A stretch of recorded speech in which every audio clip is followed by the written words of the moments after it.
Ahí está. Bueno, ¿cómo están?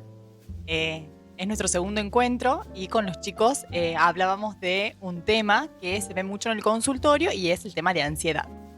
Estábamos de acuerdo en que tanta información desinforma, así que bueno, hemos decidido que este segundo encuentro sea para brindar alguna información más puntual acerca de lo que es realmente la ansiedad.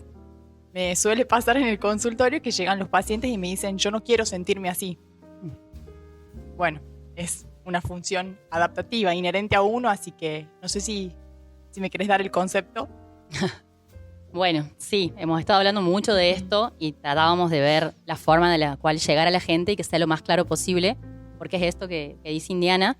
Entramos a las redes sociales y vemos 1000 videos y 1000 artículos de cosas y las compartimos y por ahí realmente no sabemos bien de qué estamos hablando.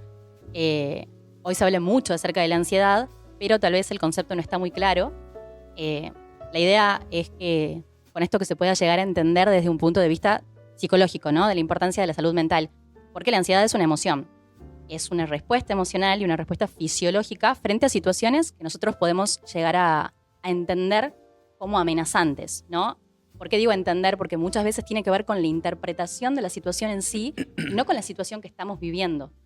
¿Sí? Va mucho más allá de eso. Dos personas pueden vivir la misma situación, pero interpretarla de un modo distinto, que tiene que ver con nuestros modos de procesamiento, ¿sí? O sea, en base a la experiencia del aprendizaje en sí, a nuestra historia.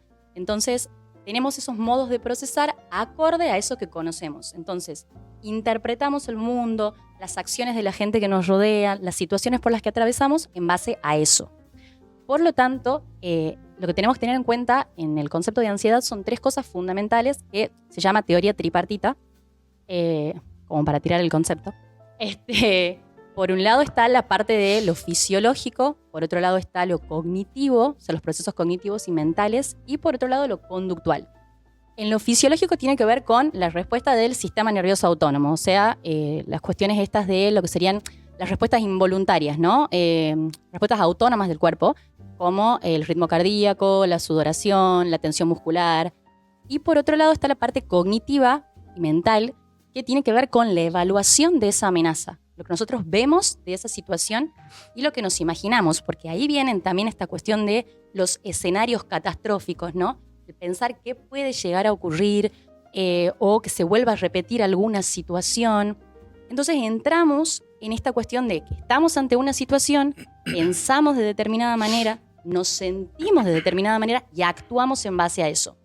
Y eso hace que entremos como en una especie de espiral, que es un concepto súper importante para nosotros, que es la rumiación mental, ¿no? Entonces, estamos ante una situación que percibimos como amenazante, sentimos esa emoción que es la ansiedad, y cuando vamos a actuar, actuamos en base a eso que pensamos y sentimos. Supongamos que yo le tenga miedo a los perros.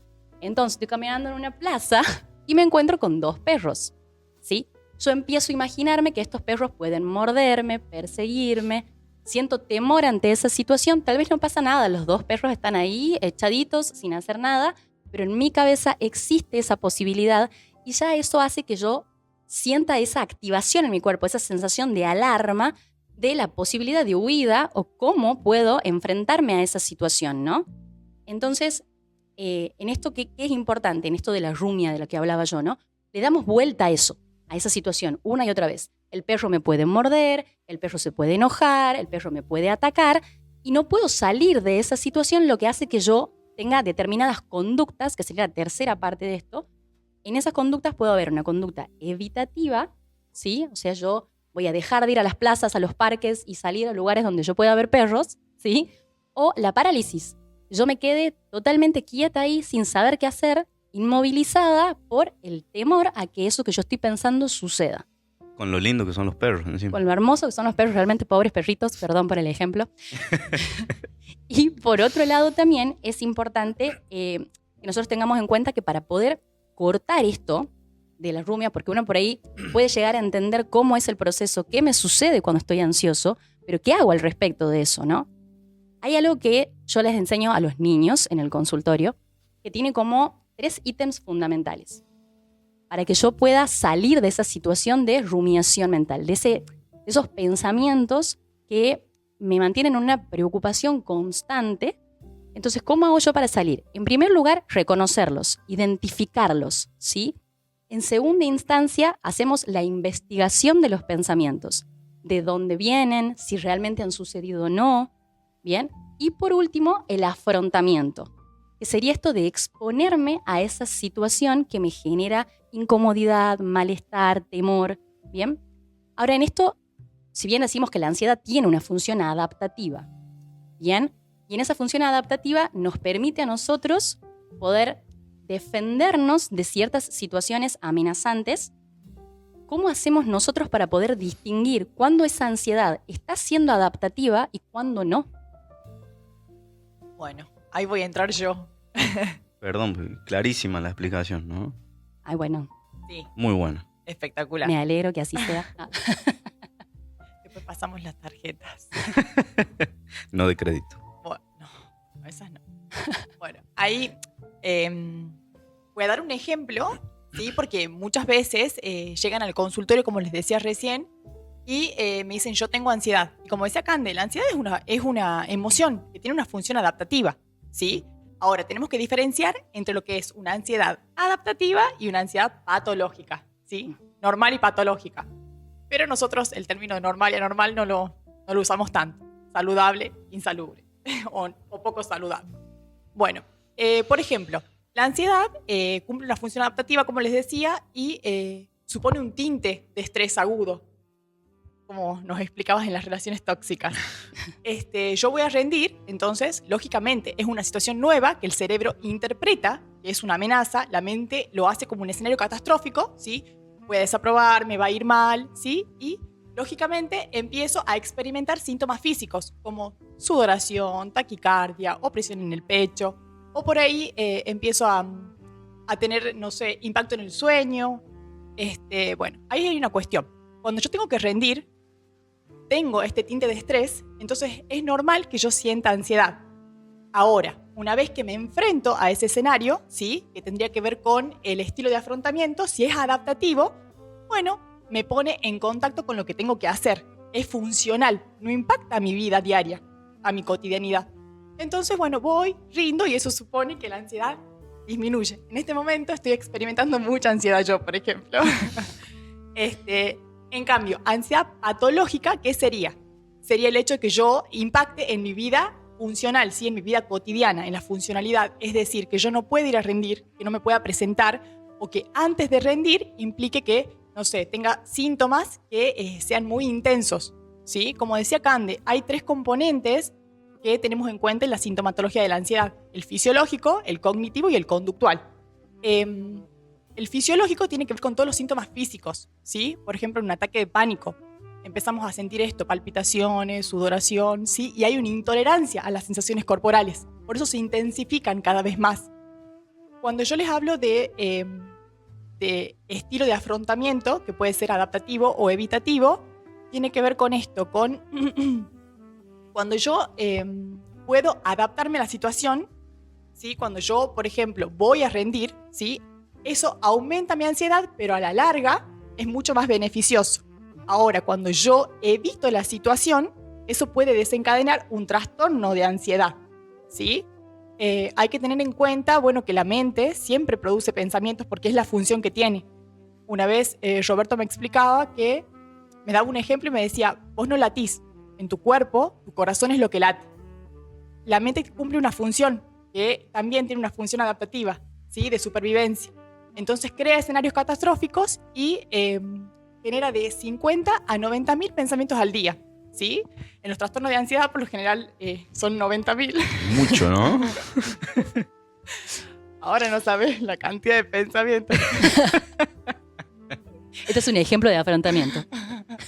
Exacto, lo que estoy haciendo yo hoy es espectacular. Bueno, ahí está. Entonces, la mente crea escenarios catastróficos, tiene una función adaptativa y no le importa si estamos bien o mal, simplemente le importa que respiremos. Entonces va a crear estos escenarios para que no afrontemos situaciones nuevas, ¿sí? Bueno, En base a esto, no sé si quedó claro qué es la ansiedad adaptativa y cuál es la ansiedad patológica. En el caso que ustedes vean que hay cierta disfuncionalidad en su cotidianidad, tendrían que consultarlo con un profesional porque, como les decía, en el caso que sea adaptativo, nos proporciona los recursos para afrontar una situación. En el caso que sea desadaptativa y patológica, supone un alivio momentáneo, porque yo no me presento a rendir y eso me da alivio. La situación me alivia, ¿sí? Pero a la larga se va a hacer un círculo, un patrón de conducta que no va a estar bueno, va a poder desencadenar en un trastorno de ansiedad. No sé si me querés contar vos, Robert, acerca de los factores o cómo afecta la ansiedad, las causas y demás, a ver qué me... Bien. Por ahí las personas no suelen identificar los montos mínimos de ansiedad, obvio, que nos permiten funcionar. Un ejemplo, si yo en este momento siento la vejiga llena, ¿sí? Empiezo a tener sensaciones en el cuerpo y eso me empieza a generar pensamientos, como decía Cande, como decías vos, pensamientos, el componente cognitivo, y qué hago ahora, y empiezo a pensar, ¿y a dónde está el baño? Y tengo que ir al baño. Ese es un monto mínimo de ansiedad que es adaptativa. ¿Por qué? Porque me permite cumplir con una función fisiológica. Si tengo hambre también, empiezo a sentir esta sensación de languidez en el estómago y eso lleva a generarme un monto mínimo de ansiedad que va a llevarme a un componente conductual, cocinar o conseguir comida, alimento. Claro. ¿Sí? Entonces ahí es donde se puede ver bien lo cotidiano de la ansiedad, que no se la siente normalmente, pero la ansiedad nos lleva, nos conduce, ¿sí? nos modifica la conducta para que cumplimentemos obligaciones mínimas de supervivencia y al mismo tiempo de compromisos laborales, académicos, familiares o lo que fuere, ¿no? Esos son los montos de ansiedad que por ahí no se perciben, pero son los necesarios para cumplimentar. Y ahí es donde se puede ver la función adaptativa de la ansiedad. Me preguntabas de los factores que por ahí los podíamos nombrar como causantes de. Exacto. Y nos tenemos que ir un poquitito bien hacia allá, hacia los albores de los inicios de la humanidad primero, ¿no? Todos tenemos en un cerebro por ahí en funcionamiento un sensor del peligro. Ese sensor del peligro es lo que comúnmente se llama, o el nombre científico y neuroanatómico es amígdala. Que obviamente nada tiene que ver con las amígdalas de acá. Aclaramos. Tenemos una anécdota, pero bueno, será para otra vez.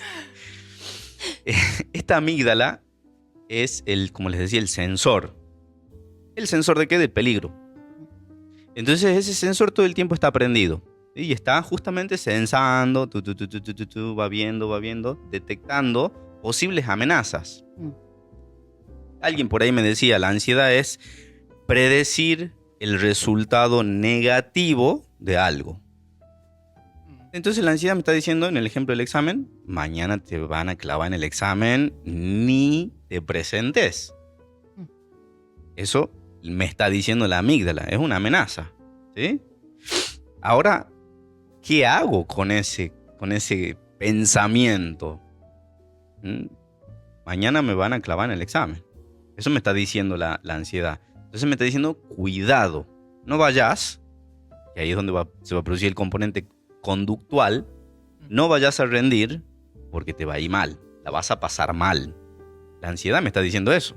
Claro. Es decir, la ansiedad me está protegiendo de que me vaya mal. ¿Sí? Pero esa amenaza, el examen, en definitiva, no es tal.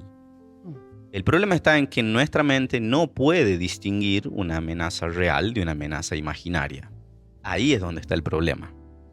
Por eso es que muchas veces le terminamos creyendo a la mente cuando nos dicen no vayas al parque, a la plaza, por los perros, no vayas a rendir un examen porque me va a ir mal, la voy a pasar mal. Entonces la ansiedad hay que entenderlo, bueno, me está protegiendo. ¿Se excede a veces? Claro que se excede. ¿Sí?